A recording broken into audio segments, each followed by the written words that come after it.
నమస్తే. నేను మీ Gopi. Welcome back to మనం టీవీ. హైదరాబాద్‌లోని మై హోమ్ భూజాలో వల్లభనేని వంశీని అరెస్ట్ చేసిన సంగతి అందరికీ తెలిసిన విషయమే. విజయవాడకి సంబంధించిన పడమట లంక పోలీస్ స్టేషన్‌కి సంబంధించిన పోలీసులొచ్చి నేను హైదరాబాద్ వచ్చి వల్లభనేని వంశీని అరెస్ట్ చేసి తీసుకెళ్ళడం గమనార్హం అని చెప్పుకోవచ్చు. ఏ కేసులో అరెస్ట్ చేశారంటే పార్టీ ఆఫీస్ మీద దాడి చేసిన కేసు అయితే కాదు. ఆ పార్టీ ఆఫీస్ మీద దాడి చేసి ఎవరైతే ఆ కేసు పెట్టారు కదా! ఆ కేసు పెట్టిన వ్యక్తి పైన మరలా ఇతనెళ్ళి ఇతని అనుచరులెళ్ళి అతని మీద దాడి చేసి, కిడ్నాప్ చేసి, విపరీతంగా భయభ్రాంతాలకు గురి చేసి, ఆయన కారులోని కోర్టుకు తీసుకెళ్ళి వాంగ్మూలం ఇప్పించిన సంగతి అందరికీ తెలిసిన విషయమే. ఇప్పుడు వాళ్ళ తమ్ముడు ఎవరైతే కిరణ్ ఉన్నాడో, ఆ కిరణ్ వల్లభనేని వంశీ పైన మళ్ళీ ఎస్సీ, ఎస్టీ అట్రాసిటీ కేసు అయితే పెట్టడం జరిగింది. ఆ కేసు మీద ఇప్పుడు పోలీసులు అయితే ఆయన అరెస్ట్ చేయడం జరిగింది. నిన్నైతే మాత్రం పోలీస్ స్టేషన్ ముందు, కోర్టు ముందు ధర్నా చేపట్టారు. వాళ్ళ భార్య కావచ్చు, సంబంధిత లాయర్లు కావచ్చు, అందరూ కూడా ఒక్కసారిగా గుమిగూడిపోయి వంశీని ఎందుకు అరెస్ట్ చేశారు, వంశీని ఎందుకు అరెస్ట్ చేశారు, మాకు ఎఫ్ఐఆర్ కాపీ ఇయ్యండి, ఎఫ్ఐఆర్ కాపీ ఇయ్యండి అని నిన్నటి వరకు కూడా గోలగోల చేశారు. ఫైనల్గా ఎఫ్ఐఆర్ కాపీ ఇచ్చి మొన్న నైట్ మొత్తం కూడా వంశీని అరెస్ట్ చేసిన రోజు సుమారు 6 గంటల పాటు విచారణ చేపడితే, విచారణలో కూడా ఏమంటున్నారంటే మీకంతా తెలిసిందే కదండి అని వంశీ పోలీసులతో అన్నట్టుగా అయితే ఒక వార్త చక్కర్లు కొడుతుంది. అదేవిధంగా పోలీసులు ఒక నివేదిక ఇచ్చారు. ఏంటంటే ఆ నివేదిక, నువ్వు ఎలా పార్టీ ఆఫీస్ మీద దాడి చేసావు, ఎవరి చేత దాడి చేయించావు, ఎవరు నీ మీద కేసు పెడితే వాళ్ళని నువ్వు ఎలా బెదిరించావు, ఎక్కడ తీసుకెళ్ళి వాళ్ళని నువ్వు బెదిరించావు, ఎలా కొట్టావు, ఎలా దాడులకి భయభ్రాంతులకి ఎలా నువ్వు పాల్పడ్డావు, సీసీ ఫుటేజు, వాళ్ళ కారులోని కోర్టుకు తీసుకురావడం, ఇవన్నీ సాక్ష్యాధారాలు మొత్తం వంశీ ముందు పెడితే వంశీ నోరు కదలలేదంట, మెదలలేదంట. అదేవిధంగా వల్లభనేని వంశీ ఫోన్ సీజ్ చేసి దాంట్లో ఉన్న కాల్ డేటా, వాట్సాప్ ఎన్డీపీడీ నెంబర్ తీసుకొని, సో వాటన్నిటిలో ఉన్న వాట్సాప్ హిస్టరీ మొత్తం కూడా మెసేజ్ హిస్టరీ మొత్తం కూడా వంశీ ముందు పెడితే వంశీ నోరు పెగలలేదంట. సుమారు 8 లీటర్ల మంచినీళ్ళు ఒకేసారి తాగేశారంట. టిఫిన్ చేయట్లా, లంచ్ చేయట్లేదంట నిన్న మొత్తం కూడా. 8 లీటర్ల మంచినీళ్ళు అయితే మాత్రం తాగారు. తర్వాత బాడీ మొత్తం కూడా డిహైడ్రేషన్ అయ్యి చెమటలు మొత్తం పట్టేస్తే పోలీసులు ఏమనుకున్నారంటే ఇతనికి సంథింగ్ ఏమైనా హెల్త్ పర్పస్గా ఏమన్నా హాస్పిటల్కి తీసుకెళ్లాలని ప్రయత్నిస్తున్నట్టుగా అయితే వంశీ అనుకున్నారు. బట్ పోలీసులు కూడా ఆ విధంగానే భావించారు. బట్ నిన్న మొత్తం వరకు కూడా కోర్టులో ప్రవేశపెట్టక ముందు ఇదంతా జరిగిన విచారణలో, సో కోర్టులో ప్రవేశపెట్టిన తర్వాత కోర్టుకు తీసుకువెళ్ళి ప్రొడ్యూస్ చేసిన తర్వాత కోర్టు 14 రోజులు రిమాండ్ అయితే విధించడం జరిగింది. ఈ 14 రోజులు రిమాండ్ అయితే ఖచ్చితంగా విధిస్తారు. అతనికంటూ ఒక జైలు నెంబర్ ప్లేట్ ఇస్తారు. ఇక్కడ జైలు నెంబర్ అనే ఇస్తారు. ఆ నెంబర్ ఇచ్చినప్పుడు కోర్టులో మనం జైలుకి వెళ్ళినప్పుడు ఎలా ఉంటుందండి, సపరేట్గా ఒక బార్గెట్ ఇస్తారు. వీఐపీ కాబట్టి ఖచ్చితంగా ఒక బార్గెట్ ఇస్తారు. బాత్రూమ్ బాగోలేదు, పడుకునేది బాగోలేదు, దుప్పట్లు బాగోలేదు అంటే ఎట్లా కుదిరిద్ది? ఒక ఖైదీలాగానే ట్రీట్ చేస్తారు. గొప్ప పనులు చేసిన వాళ్ళకి అలా రికమెండ్ చేసుకుని, లేకపోతే అలా డిమాండ్ చేసుకోవచ్చు. ఒక ఖైదీకి అలానే ట్రీట్ చేస్తారు. అతను ఒక్కడిగా ఖైదీ. చాలామంది ఖైదీలు అదే జైల్లో మొగ్గుతూ ఉంటారు. ఇంతకన్నా దారుణ దుర్భర స్థితిని అనుభవిస్తూ ఉంటారు జైల్లో. కానీ ఈయనకంట బ్రహ్మాండంగా వాష్రూమ్స్ క్లీన్గా ఉండాలి, బెడ్షీట్లు మంచిగా ఉండాలి, రూమ్ బెడ్లు మొత్తం చాలా బాగుండాలని పోలీసులతో వాగ్వాదం దిగుతున్నట్టుగా అయితే కొంత వార్త వస్తుంది. రాజకీయ విశ్లేషకులు అయితే ఈ విధంగా చెప్తున్నట్టుగా మనకు కనబడుతుంది. ఎవరైతే ఇప్పుడు ఈ కేసులో మరొక 2 నిందితులు కూడా నిన్న పోలీసులు అయితే అరెస్ట్ చేయడం జరిగింది. 2 నిందితుల్ని. ఎవరంటే ఆ నిందితులు వంశీ అనుచరులు వాళ్ళిద్దరు కూడా. ఒకళ్ళు వైజాగ్ సంబంధించిన వాళ్ళు, మరొకరు విజయవాడకు సంబంధించిన వాళ్ళు. విజయవాడకు సంబంధించిన వాళ్ళ పేరు వీర్రాజు, వైజాగ్ సంబంధించిన అతని పేరు వంశీబాబు. వంశీబాబు అనే అతను ఇప్పుడు ఎవరైతే సత్యవర్ధన్ అనే అతను ఎవరైతే కేసు పెట్టారో ఫస్ట్ వంశీ పైన, అతను తీసుకెళ్ళి వైజాగ్లో ఉంచి అతను చిత్రహింసకు గురి చేసి, బెదిరించి, భయభ్రాంతులకు గురి చేసి ఈ వంశీబాబు అనే అతను, దానికి తోడు ఈ వీర్రాజు అనే అతను ఇద్దరు కలిసి వైజాగ్ షిఫ్ట్ చేసి అతన్ని 2 రోజులు అతని దగ్గర ఉంచుకొని బెదిరించి వాంగ్మూలం ఇప్పించడం జరిగింది. సో ఇప్పుడు ఆ బెదిరించిన ఇద్దరిని కూడా పోలీసులు అయితే అదుపులో తీసుకోవడం జరిగింది. సో వాళ్ళని కూడా కోర్టులో అయితే ప్రొడ్యూస్ చేయడం జరిగింది. ఇద్దరు, వీర్రాజు, విజయబాబు. సో వీళ్ళిద్దరిని కూడా కోర్టు అయితే ప్రొడ్యూస్ చేయడం జరిగింది. అంటే నిన్నటి వరకు అయితే మాకేం సంబంధం లేదు అన్నోళ్ళు ఇప్పుడు ఒకేసారి అందరూ జైలుకి వెళ్తుంటే వాళ్ళ అధినాయకుడు వైఎస్ జగన్మోహన్ రెడ్డి గారు అక్రమ అరెస్టులు అంటున్నారు. ఏ విధంగా అక్రమ అరెస్టులని కూటమి నేతలు ప్రశ్నిస్తుంటే ఇది అక్రమ అరెస్టులే అంటున్నారు. ఏ విధంగా అంటే చెప్పట్లేదు సమాధానం. ఇది అక్రమ అరెస్టే. ఒక ఎస్సీ, ఎస్టీ కేసు అతని పైన ఉంది. దాడి చేసిన కేసు అతని మీద ఉంది. టీడీపీ ఆఫీస్ ధ్వంసం చేసిన కేసు అతని మీద ఉంది. సరే, టీడీపీ ఆఫీస్ ధ్వంసం చేశారు కాబట్టి దానికి సంబంధించిన దానికి బెయిల్ ఉంది కాబట్టి అది పక్కన పెడితే,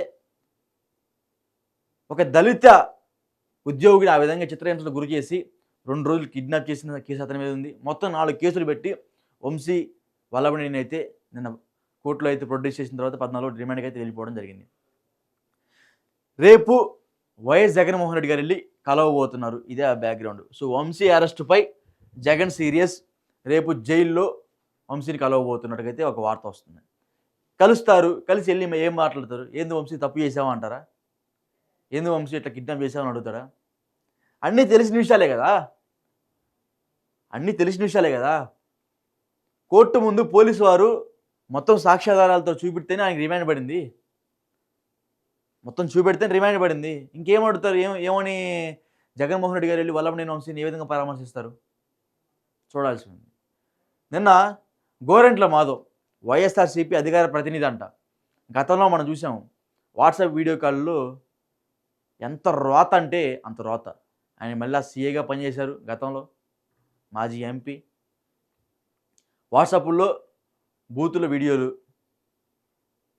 ఆయనే న్యూడ్ ఫొటోస్, న్యూడ్ వీడియోస్ మొత్తం ఆయనే. సో అలాంటి వ్యక్తికి వైఎస్ఆర్సీపీలో అధికార ప్రతినిధి పదవి ఇచ్చారు. పార్టీ మీద ఉన్న కాస్త మర్యాద కూడా పోతుందని విశ్లేషకులు అంటున్నారు.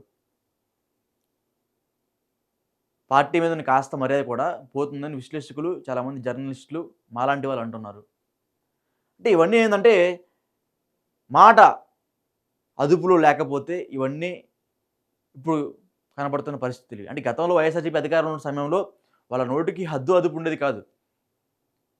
ఒక మాట వస్తుందంటే ఆ మాట వెనక ఏం మాట్లాడుతున్నాం అని తెలుసుకోకుండా మాట్లాడే మాటలు అవి. గతంలో వల్లభనేని వంశీ సాక్షికి ఒక చిన్న ఇంటర్వ్యూ ఇచ్చారు. ఎప్పుడైతే ఈ పార్టీ ఆఫీస్ మీద ధ్వంసం చేసిన కేసులో సాక్షి ఒక రిపోర్టర్ వెళ్ళి క్వశ్చన్ చేయగా, సార్ ఏంటి సార్ మీ మీద ఎట్లా ఆరోపణలు వస్తున్నాయి, మీరే అంట కదా పార్టీ ఆఫీస్ మీద దాడి చేయించిందంటే, చేపిస్తే నా పక్కన పెడతలే కానీ వాళ్ళ నాన్న నేను లెక్క చేయలేదు, ఈ పప్పుగాడంతా అన్నట్టుగా అయితే నిన్న అప్పుడు లోకేష్ గారిని విపరీతమైన మాటల ధోరణితో దూషించడం జరిగింది అప్పట్లో. అంటే ఎప్పుడు వైఎస్ఆర్సీపీ అధికారం ఉన్న సమయంలో. అప్పుడు వాళ్ళ అధినాయకుడు ఎవరైతే ఉన్నారో వైఎస్ జగన్మోహన్ రెడ్డి గారు 30 ఏళ్ళు నేనే పాలిస్తా, 30 ఏళ్ళు ఇంకా మన రాష్ట్రానికి తిరుగులేదు, వైఎస్ఆర్సీపీ అధికారంలో ఉంటుంది అని వాళ్ళ నాయకులు భరోసా ఇచ్చినప్పుడు వాళ్ళ నోటికి అదుపు లేకుండా ఆ విధంగా మాట్లాడడం జరిగింది. ఏదో అనుకూలతలో సానుకూలతలో అన్నీ కలిసి కూటమి ప్రభుత్వం ఏర్పడిన తర్వాత ఇప్పుడు వాళ్ళ నోటికి గండేస్తున్నారు. గతంలో ఏదైతే చేసిన అక్రమాలు, అన్యాయాలు, దౌర్జన్యాలు ఇవన్నీ ఉన్నాయో వాటన్నిటికీ ఇప్పుడు అడ్డుకట్టేస్తున్నారు. వాళ్ళన్నిటికీ న్యాయం జరిగే విధంగా వాళ్ళు పెట్టిన కేసులు రీఓపెన్ చేయించి కోర్టులో ప్రొడ్యూస్ చేయించి వాళ్ళకి శిక్ష పడే విధంగా ఇప్పుడున్న ప్రభుత్వం చేపట్టింది. అంటే గతంలో ఎన్నో అరెస్టులు చేశారు, ఎన్నో వందల అరెస్టులు. ఒక మహిళ ఇంట్లో ఉన్నప్పుడు కనీసం బట్టలు మార్చుకునేంత సమయం కూడా ఇవ్వకుండా నైటీ మీద అరెస్ట్ చేసి తీసుకెళ్ళారు. నైటీ మీదే. కానీ నిన్న మాత్రం మహేం భూజాలు అరెస్ట్ చేసినప్పుడు ఏపీ పోలీసులు రాయదుర్గంలో పిఎస్ స్టేషన్కి వచ్చి వాళ్ళకి ముందుగా ఇన్ఫర్మేషన్ ఇచ్చి ఇట్లా ఒక అక్యూజ్డ్ ఉన్నాడు, మేము అరెస్ట్ చేయబోతున్నాం, మీ సహకారం మాకు కావాలని రాయదుర్గం పోలీస్ స్టేషన్కి వెళ్ళి వాళ్ళతో మాట్లాడి వాళ్ళ ద్వారానే వల్లభనేని వంశీని ఇక్కడి నుంచి విజయవాడ తరలించారు. గతంలో మనం చూసుకోవచ్చు, గోడలు దూకో లేకపోతే తలుపులు దొంగతనంగా వచ్చి కేసు పెట్టకముందు వచ్చి త్రిబుల్-ఆర్ని అరెస్ట్ చేసుకొని గుంటూరు తీసుకెళ్ళటం, విజయవాడ తీసుకెళ్ళటం, ఇవన్నీ గతంలో మనం చూసాం. సో అంత అక్రమంగా కాకుండా బై ద రూల్స్ ప్రకారం నిన్న పోలీసులు వచ్చి సక్రమంగానే వల్లభనేని వంశీ గారిని విజయవాడ తరలించడం జరిగింది. ఇదంతా కూడా నిన్నటి వరకు. జైల్లో ఉన్నప్పుడు కూడా ఆయన మాట్లాడలేకపోతున్నారంట. ఇప్పటికీ కూడా ముమ్మరంగానే ఉన్నాడంట. ఏ క్వశ్చన్ అడుగుతున్నా సరే సమాధానం లేదు, ఏ క్వశ్చన్ అడుగుతున్నా సరే నోరు పెగలట్లేదు. తప్పు ఒప్పుకున్నప్పుడు మౌనం అనేది అర్ధాంగీకారం. మౌనం అర్ధాంగీకారం. సో, ఎందుకు మాట్లాడట్లేదు అంటే తప్పు చేశారు కాబట్టి మాట్లాడట్లేదు. వాళ్ళ నాయకుడు స్పందించట్లేదు. ఏదో పేరుకి రేపు పొద్దున వచ్చి కలుస్తా అన్నారు గానీ ఏముండదు ఆడ అని వ్యతిరేక పార్టీ నాయకులు అంటున్నారు. అదేవిధంగా వాళ్ళ భార్య సతీమణి ఎవరైతే ఉన్నారో సో, ఆమె కూడా చాలా బాధకు గురవుతున్నారు. అక్రమ అరెస్ట్ అని ఆమె అంటున్నారు. గన్నవరంలో గతంలో విపరీతమైన ధోరణితో కత్తులు, కర్రలు తీసుకొని నడి రోడ్డు మీద హింసాకాండ సృష్టించినప్పుడు ఎవరూ మాట్లాడలేదు. అప్పుడు వాళ్ళ అధికార మదంతో ఎలా పడితే అలా చేశారని ప్రత్యర్థి నాయకులైతే, ప్రత్యర్థి పార్టీ వారైతే ఇప్పుడు వాళ్ళనైతే అనడం జరిగింది. సో, ఇవన్నీ కూడా బయట నుంచి వచ్చే చిన్న చిన్న ఆధారాలు, వార్తల మేరకే నేను ఈ వీడియో చేయడం జరుగుతుంది. అదేవిధంగా ఇప్పుడు వంశీకి బెయిల్ ఏ విధంగా రావాలని వాళ్ళ లాయర్లు అయితే శాయశక్తిలో ప్రయత్నిస్తున్నారు. ప్రస్తుతానికైతే ఈ కేసు అనేది విజయవాడ కోర్టులో అయితే లేదు. ఎస్సీ, ఎస్టీ కోర్టుకు అయితే దీన్ని బదిలీ చేయడం జరిగిందని ఒక వినికిడి. సో, ఏం జరగబోతుందో చూద్దాం. జగన్మోహన్ రెడ్డి గారు వెళ్ళి వల్లభనేని వంశీని ఏ విధంగా పరామర్శిస్తాడో, వెళ్ళి జైల్లో ఏమని అడుగుతాడో వేచి చూద్దాం.